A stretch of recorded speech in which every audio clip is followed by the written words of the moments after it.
Muito bem. No vídeo de hoje nós vamos finalmente falar um pouquinho sobre os capítulos 7 e 8 aqui de Ulisses, do James Joyce. Para quem aí não viu os meus vídeos anteriores, em um deles eu expliquei um pouquinho desse sumiço dos vídeos dessa playlist. E o que aconteceu foi que agora, no mês de julho, eu tive muito trabalho a fazer por conta do encerramento do semestre. Para quem não sabe, eu sou professor. E daí, por conta disso, então, eu não tive tempo de me dedicar devidamente à leitura dos capítulos aqui de Ulisses. Tanto que, para quem assistiu os vídeos anteriores, vocês devem ter percebido que sempre eu começo falando sobre algum aspecto teórico, digamos assim, que me parece relevante para poder comentar a parte lida para poder fazer algum vídeo, né? Só que dessa vez isso não vai acontecer justamente porque, graças a esse acúmulo de trabalhos no fim do bimestre passado, eu não tive tempo de reler um dos textos que eu gostaria, então essa discussão teórica vai ficar para um outro momento e hoje eu vou partir então já para a discussão sobre os capítulos 7 e 8.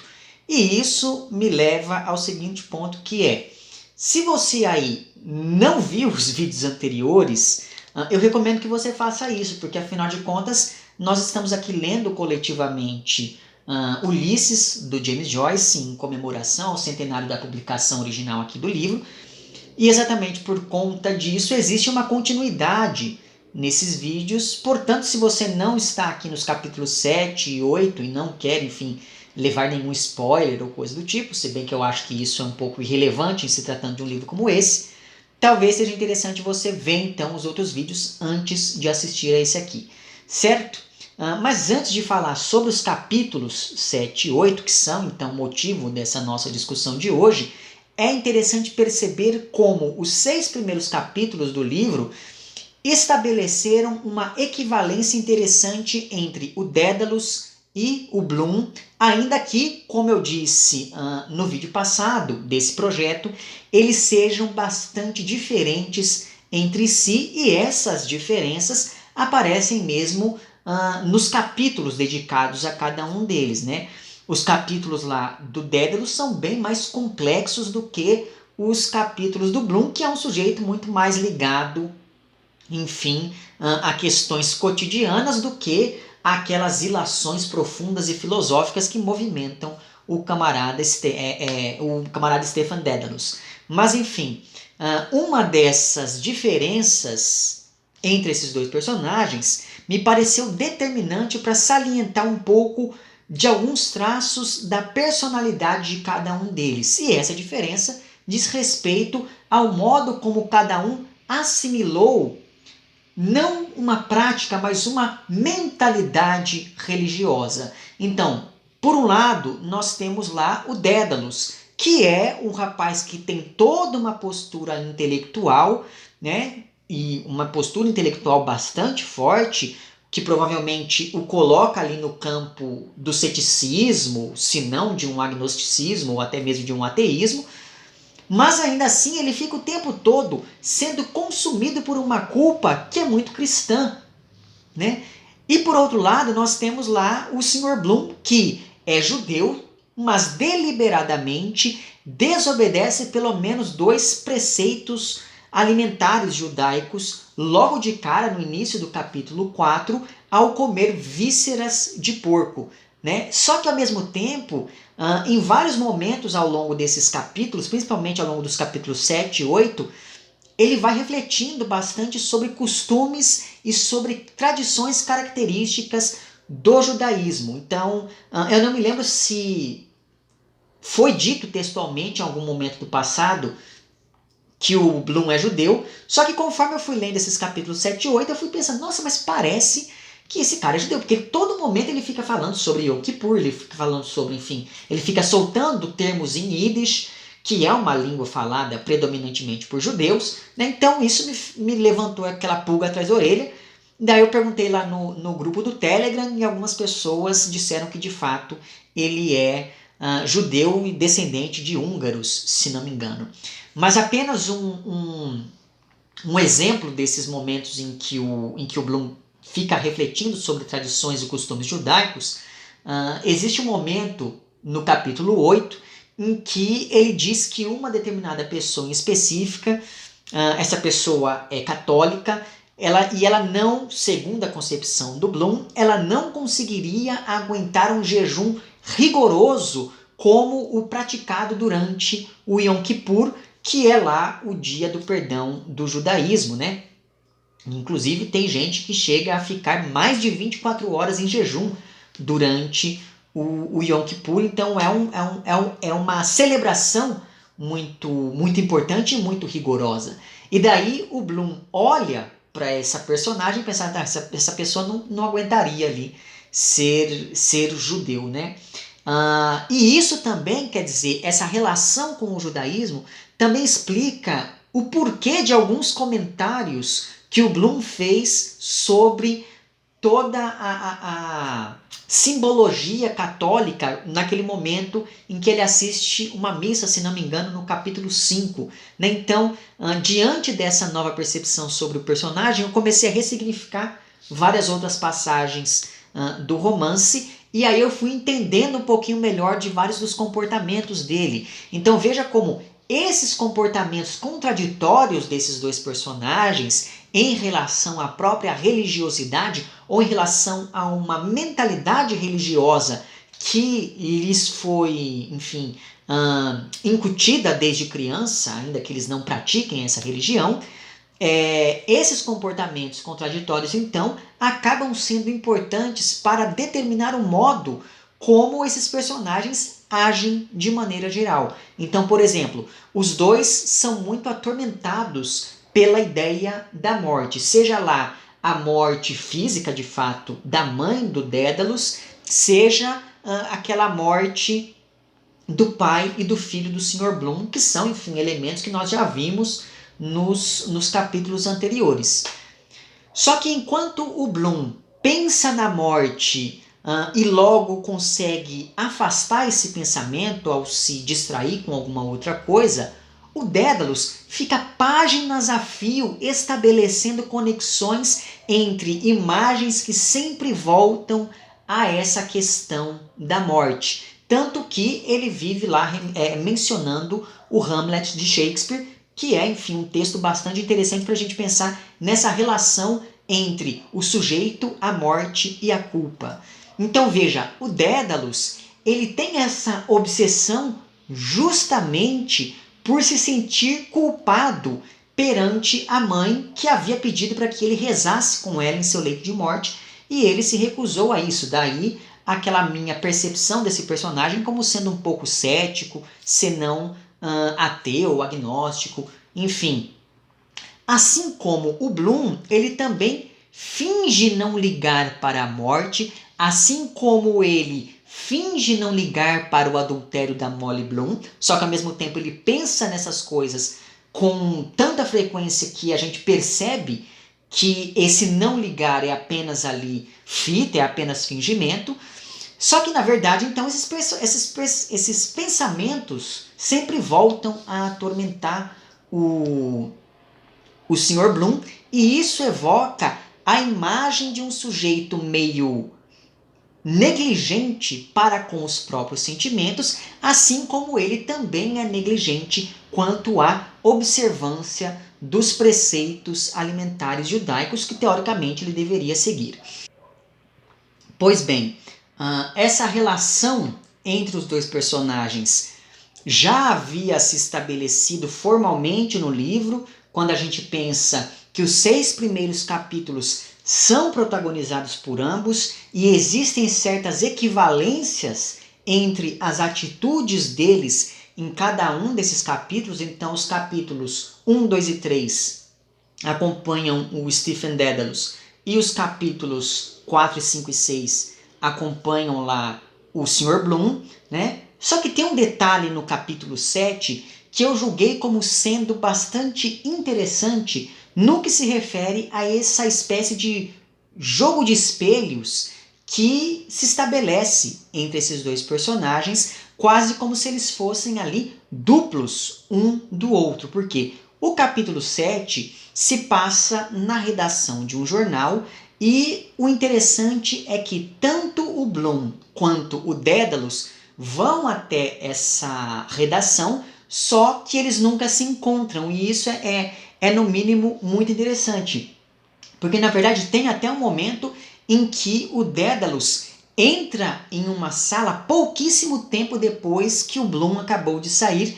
E esses desencontros são muito interessantes porque conferem certo dinamismo ao texto e, ao mesmo tempo, quebram um pouco da expectativa de, quem sabe, ver os dois contracenando depois de terem sido devidamente apresentados em separado, cada um lá nos seus 3 capítulos da primeira parte do livro. Né? Então, essa cena, né, esse capítulo 7, ele ficou parecendo aquelas cenas de filme, sei lá, em que você tem um personagem entrando, o outro saindo, e esses desencontros acontecem em vários momentos. Eu achei isso muito, muito curioso, o modo como esse capítulo foi se estruturando, pensando mesmo na posição espacial, na posição geográfica que esses personagens ocupam ali em relação um ao outro e em relação a esse lugar que é a redação do jornal. Mas enfim, então o capítulo 7 corresponde, segundo lá a tabela que nós temos aqui, o capítulo 7 corresponde ao meio-dia, o que significa que, se o Bloom quisesse, ele poderia muito bem resolver o que quer que fosse ali na redação e depois ele poderia voltar para casa e assim impedir o encontro da Molly com o Boylan, que é lá o amante que está, enfim, montando a peça na qual a Molly Bloom vai atuar. Né? E lembrando que, tecnicamente, o único compromisso do Sr. Bloom naquele dia, 16 de junho, era ir ao enterro lá do Dignan, né, do camarada, que ele já foi no capítulo 6, que era às 11 da manhã, e depois passar ali no jornal, ele já podia ir embora para casa.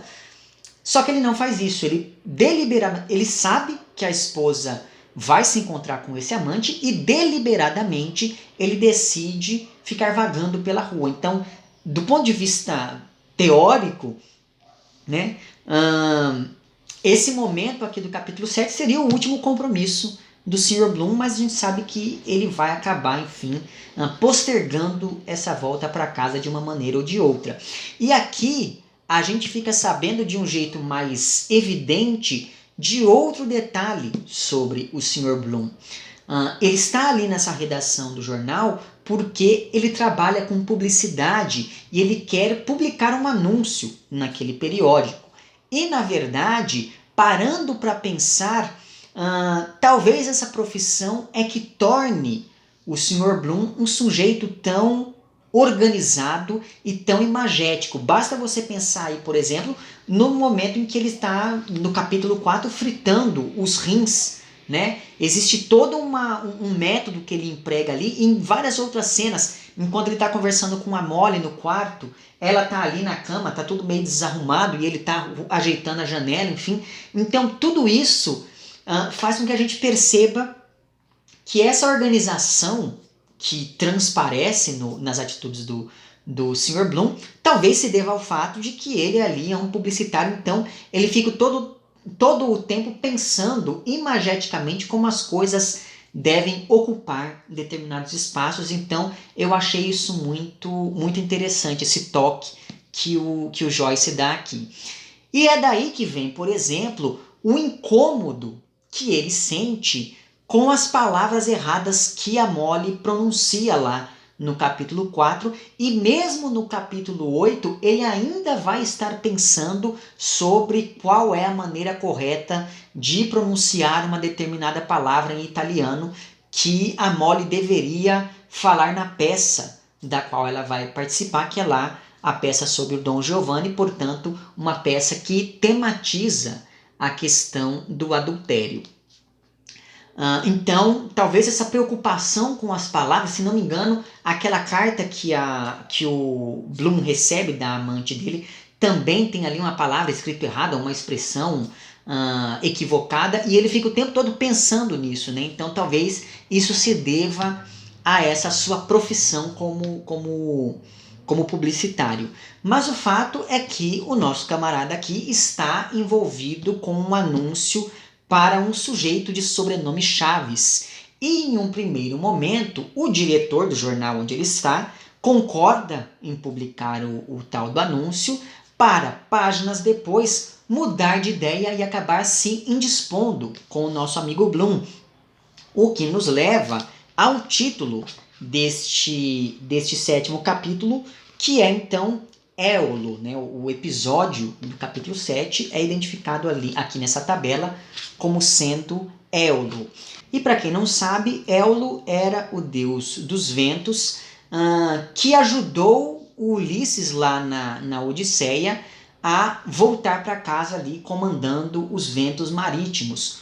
Só que o problema é que, em um determinado momento, os marinheiros que estavam com Ulisses acabam descumprindo um acordo que ele havia firmado com o deus dos ventos, e daí Éolo acaba se revoltando e fazendo com que Ulisses volte lá a alguma praia perdida no meio do mar.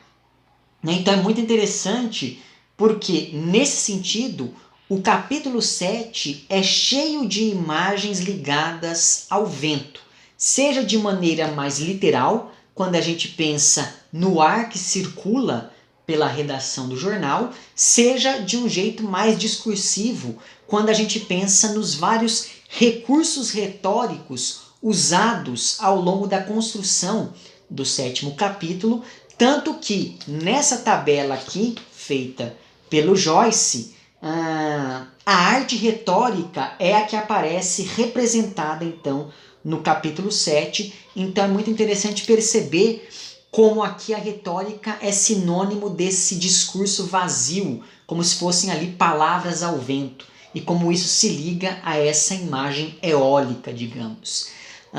E esses vários recursos retóricos mobilizados pelo autor aqui no 7º capítulo aparecem mesmo na forma que o texto assume, já que todo o capítulo 7 é fragmentado e cada fragmento é precedido por um título, como se fosse ali uma espécie de manchete de jornal. E daí você pensa que o capítulo 7 se passa em uma redação, né?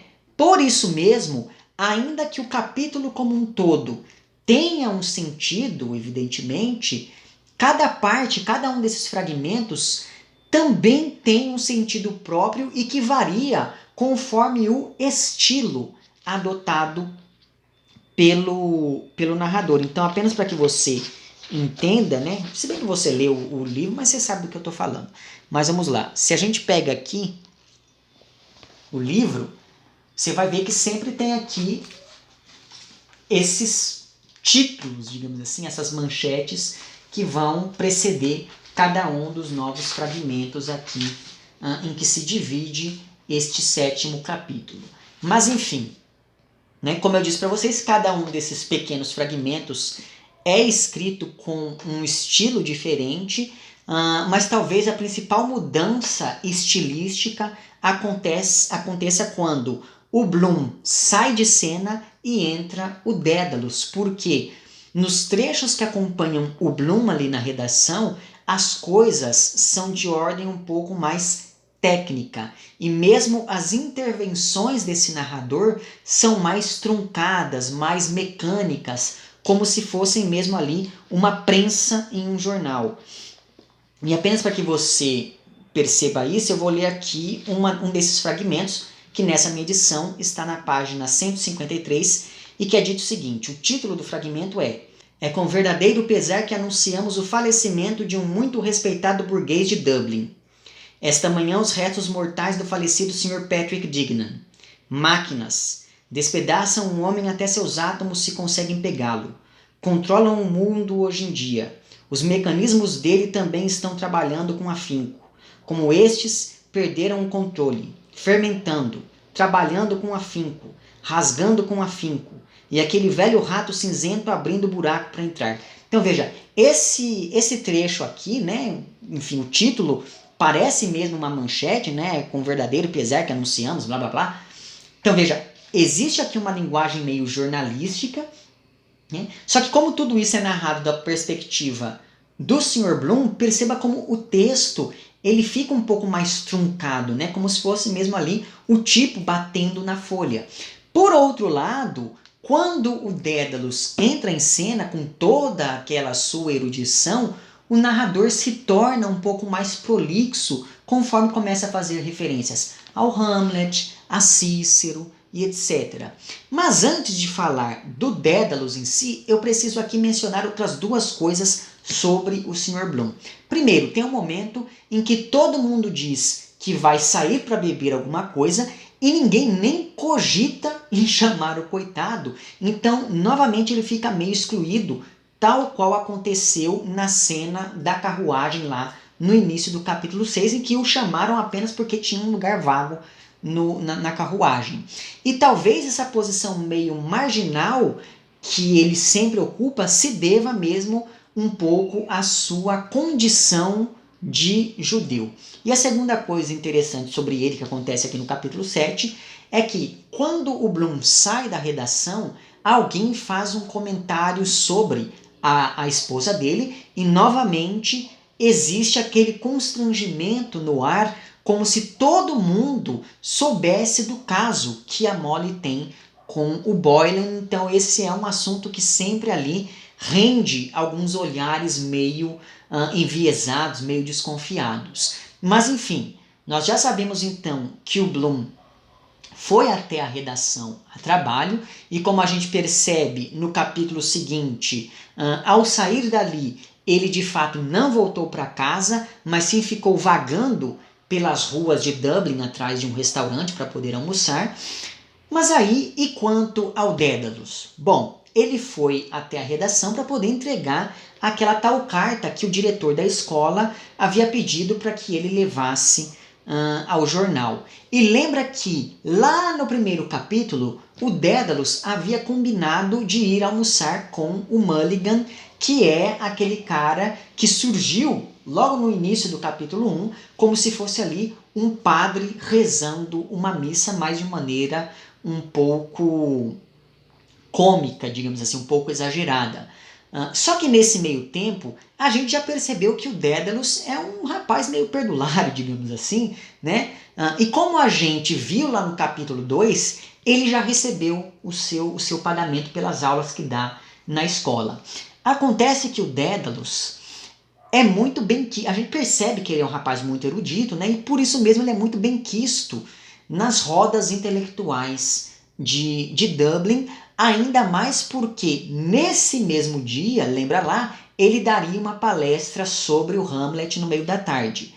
Por isso mesmo, quando o Dédalus chega até a redação, ele é saudado, ele é reverenciado, todo mundo pergunta sobre o que ele anda escrevendo, o que ele anda lendo, etc, etc. E por sinal, nesse momento, ele lembra de novo daquelas senhoras que ele viu na beira da praia, no capítulo 3, e que ele acabou associando ali com uma imagem meio fantasmagórica da morte, ou coisa do tipo, durante aquele fluxo de consciência.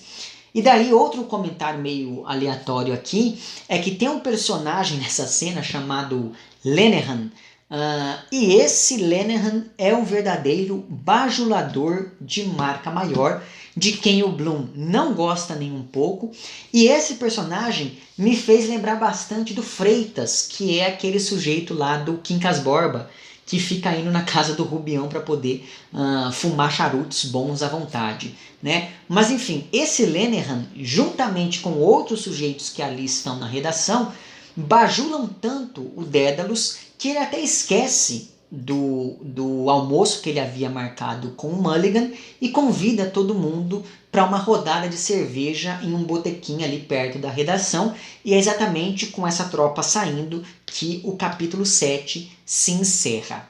Já o capítulo 8 começa por volta da 1 da tarde e nele a gente vai acompanhar as perambulações do Sr. Bloom novamente. E como nós estamos perto ali da hora do almoço, a cada 2 parágrafos ele vai citar alguma coisa de comer em pelo menos uma linha. Né? Seja lá, por exemplo, as balas que uma menina está vendendo logo na abertura do capítulo 8 sejam os vários aromas que ele sente conforme anda pelas ruas e vai ali sentindo o cheiro da comida que as pessoas estão fazendo por conta do almoço.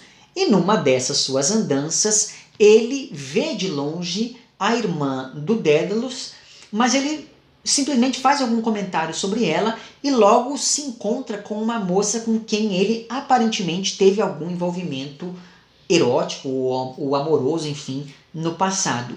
E durante essa conversa sobre amenidades que acontece ali, essa moça com quem o Bloom se encontra menciona uma conhecida que está em trabalho de parto há 3 dias, e isso já é combustível para que depois ele fique pensando um pouco sobre essa questão do nascimento, enfim, que é uma imagem que já havia aparecido em capítulos anteriores, né? Tanto nos capítulos lá sobre o Dédalus, quanto nos capítulos sobre o Bloom, no momento em que este último se lembra da parteira que, enfim, trouxe o seu filho, acho que é Ruby o nome do menino, né, ao mundo. Mas enfim, então veja, o curioso desse encontro com a tal moça com quem ele teve algum envolvimento é que esse encontro ele serve de ponte para a transição entre o passado e o presente, já que o Bloom estava oscilando entre lembrar e esquecer algumas coisas do passado, quando de repente ele se encontrou com essa tal moça como se ela fosse a personificação desse passado que ele viveu. E a partir então desse encontro, o Bloom passa a ficar mais atento ao presente. E por isso mesmo, entre um pensamento suicida e outro, o nosso, porque enfim, essa questão ela aparece com alguma frequência aqui, né? Então, entre um pensamento e outro, o nosso colega se lembra de passar em um outro jornal para ver se mais alguma pretendente respondeu àquele anúncio que ele havia colocado sob pseudônimo, e eis que a gente fica sabendo que ele obteve mais de 40 respostas. E daí é engraçado porque ele fica pensando em tantas coisas, sei lá, na moça que ele encontrou, nas cartas que ele, nas respostas que ele recebeu, não sei o quê, que eu tinha até me esquecido do porquê que ele estava andando tanto, mas ele estava andando porque ele tinha que ir lá falar com o tal do Chaves sobre o anúncio que ele queria colocar no jornal. E daí, por falar em anúncio, o Bloom ele entra em 2 bares para poder almoçar. No primeiro ele não fica porque era uma espelunca, e no segundo ele faz todo um comentário sobre a posição de um determinado anúncio. E agora que a gente já sabe que ele trabalha com publicidade, dá para entender um pouquinho o porquê de certas tergiversações que ele faz em momentos de maneira quase aleatória.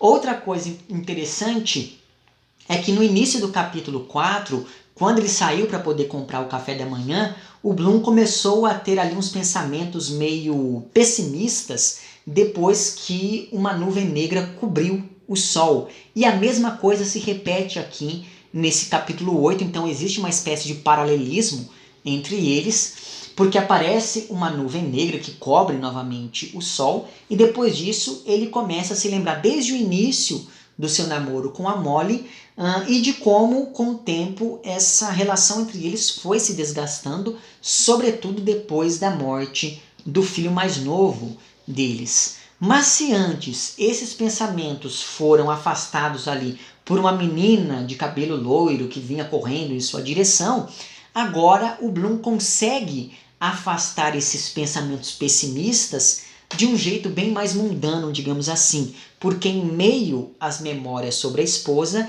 ele se lembra de alguns detalhes mais picantes, mais eróticos, e quase ao mesmo tempo ele também se lembra que está com fome. Então ele pensa ao mesmo tempo nesses 2 apetites, e por isso mesmo o tom dos pensamentos dele, digamos assim, se altera drasticamente depois que ele percebe que está com fome e depois que ele percebe que ele ainda lembra de alguns detalhes meio picantes de sua relação com a esposa. E aqui nós temos outro trecho muito interessante, porque ele vai entrar naquela espelunca que eu mencionei agora há pouco, e ele fica completamente enojado com o aspecto geral, não só do ambiente, mas também dos clientes de lá. E por isso mesmo ele nem entra. Ele olha para todo aquele ambiente da porta do restaurante, e daí ele finge que ele tinha entrado no lugar errado. Ele olha assim como se ele estivesse procurando alguém, e daí ele pensa, não tá por aqui. Vira as costas e vai embora para não precisar, enfim, entrar naquele lugar. E a descrição disso tudo é muito interessante. Né? Na página 207 está dito o seguinte, eu vou ler trechos aleatórios. Ele diz o seguinte: com o coração agitado ele empurrou a porta do restaurante Burton. Um mau cheiro lhe invadiu a garganta trêmula. Molho agro de carne, aluvião de legumes verdes. Vejo os animais se alimentarem. Homens, homens, homens, empoleirados em tamboretes elevados junto ao bar, os chapéus jogados para trás nas mesas pedindo mais pão, parte do serviço, bebendo avidamente, comendo vorazmente porções tão grandes de comida que transbordavam da boca, com os olhos salientes enxugando os bigodes molhados. Um jovem pálido de rosto sebento lustrava com o guardanapo seu copo, faca, garfo e colher. Um novo contingente de micróbios. Um homem com o guardanapo em volta do pescoço, manchado de molho debaixo do queixo, tomava sofregamente sopa gorgoleante pela goela abaixo. Um homem cuspindo de volta no prato. Cartilagem meio mastigada. Gengivas. Nenhum dente para triturá-la. Pedaço de costela grelhada. Engolindo às pressas para acabar com isso. Olhos tristes de alcoólatra. Pôs na boca mais do que lhe era possível mastigar. Será que eu sou assim? Ver-nos como os outros nos veem. Homem famélico é homem colérico. Veja, você tem essa descrição toda do narrador, só que ao mesmo tempo existem momentos em que a voz do narrador se confunde com a voz do Bloom, por exemplo, nesse momento em que é perguntado, será que eu sou assim? Né? Mas enfim, aí mais para baixo. Odores de homens, cusparada na serragem, fumaça de cigarro adocicada aquecida, cheiro desagradável de fumo, cerveja derramada, xixi acervejado dos homens, a urina de levedura. Um camarada afiando a faca e garfo para comer tudo diante de si. Um cara velho palitando seus dentinhos. Ligeiro espasmo, cheio, mastigando o bolo alimentar dos ruminantes. E daí, a partir disso, a cena se desenvolve. E daí, veja, é curioso perceber que se por um lado o Bloom é um judeu que gosta de comer animais impuros, por outro lado, ele não suporta essa impureza mais estética, digamos assim, de modo que ele oscila entre se aproximar e se afastar de elementos nojentos. É como pensando nesses elementos nojentos, como por exemplo, sei lá, comer vísceras, não sei o quê, que é uma coisa que tem gente que não come porque sente nojo, né? Então é como se esse desconforto estético que ele sente fosse algo mais ligado à razão, ao passo que a atração do Bloom por coisas impuras, por alimentos impuros que lhe seriam vetados, é algo que é mais da ordem do instinto. E isso explica muito sobre como os capítulos sobre esse personagem funcionam de maneira geral. Mas enfim, então o Sr. Bloom sai ali daquela espelunca, na verdade ele nem chega a entrar, né? E entra em um segundo restaurante, pede ali um sanduíche de gorgonzola, que é um queijo que não agrada a todo mundo, exatamente por conta do seu aspecto um pouco asqueroso, um pouco nojento para alguns, né? Só que quando o Bloom pensa que finalmente teria uma refeição tranquila, surge um cara chamado Flynn, ou algo que o valha, e esse cara ele é famoso por sair pedindo para que outras pessoas paguem bebidas para ele. Na verdade ele não pede, mas ele fica ali, puxa conversa, fica, nossa, eu tô com uma sede, não sei o quê, até que a pessoa fica constrangida e paga alguma coisa para ele.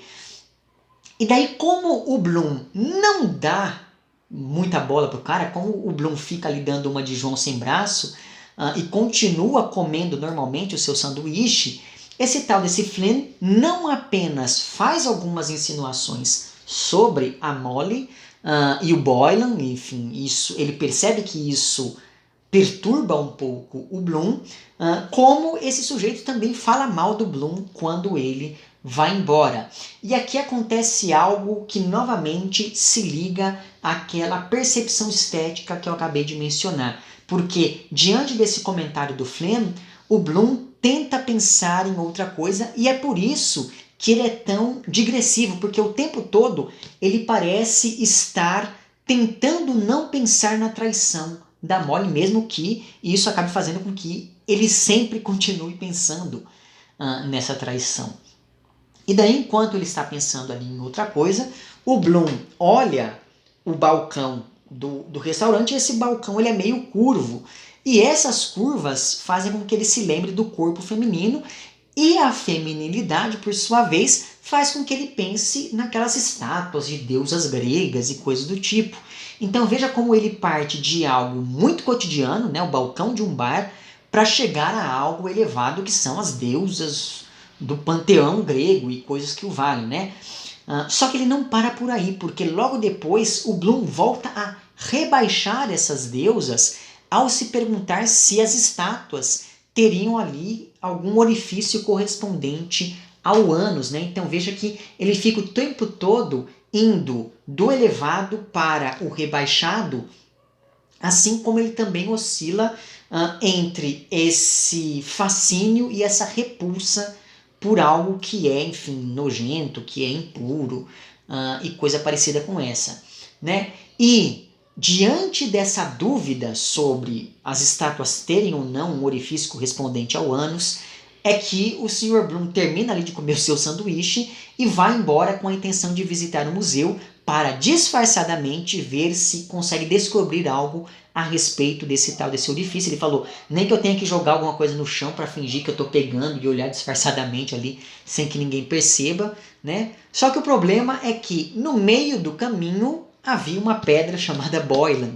né? Então, no meio do caminho, o Sr. Bloom vê o Boylan vindo em sua direção ao longe e, para evitá-lo, nosso amigo aqui acaba entrando no primeiro lugar que ele vê aberto, que é uma galeria na frente do museu. E assim, desse jeito meio furtivo, é que acaba o capítulo 8. Então veja, eu acho que eu falei isso no vídeo passado desse projeto, mas me parece que depois lá da complicação que foi o capítulo 3, os demais são mais simples, né? Então é muito mais fácil ler e comentar esses capítulos. E veja também como toda essa discussão estética que eu mencionei agora há pouco se liga muito àquela ideia do grotesco que eu mencionei também no meu vídeo anterior desse projeto. Nesse vídeo aqui, se eu tivesse tido tempo de reler um texto em específico, eu ia falar um pouquinho sobre a memória, mais especificamente sobre a memória involuntária. Mas eu vou deixar para tocar nesse assunto em algum vídeo do futuro, isso se o governador do estado de São Paulo não inventar mais alguma pataquada de última hora para complicar com a vida de nós, professores e professoras. Mas enfim, esse é assunto para outro pôr do sol também.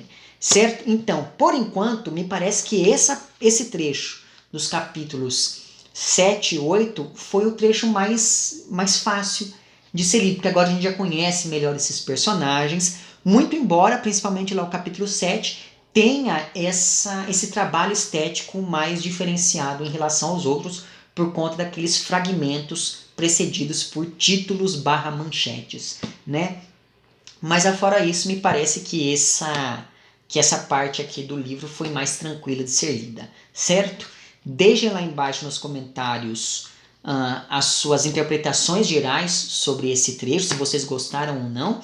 Eu vou deixar lá embaixo também o link para o grupo no Telegram, porque naquele grupo a gente faz de vez em quando aqui algumas... Quer dizer, o grupo ficou meio parado porque esses tempos, como eu disse para vocês, eu não pude me dedicar devidamente a essa leitura, mas acho que tudo vai voltar ao normal agora. Tá? Então, se você aí quiser se juntar a nós, clique lá no link lá abaixo. E se você aí gosta do meu trabalho, pode e quer contribuir financeiramente com ele, você pode fazer isso clicando no meu link no Apoia-se lá abaixo também, porque lá você tem acesso aos planos de apoio e as recompensas equivalentes a cada um desses planos. Fica aqui o meu agradecimento às pessoas que já me apoiam por aquela plataforma. Mas se você aí quer me apoiar, mas não pode fazer isso financeiramente, você pode fazer isso mostrando aqui ao YouTube que o meu conteúdo é de alguma maneira relevante. Então, curta, compartilhe o vídeo, comente, etc, etc, etc. Certo? Vemo-nos então nos próximos vídeos e um amplexo.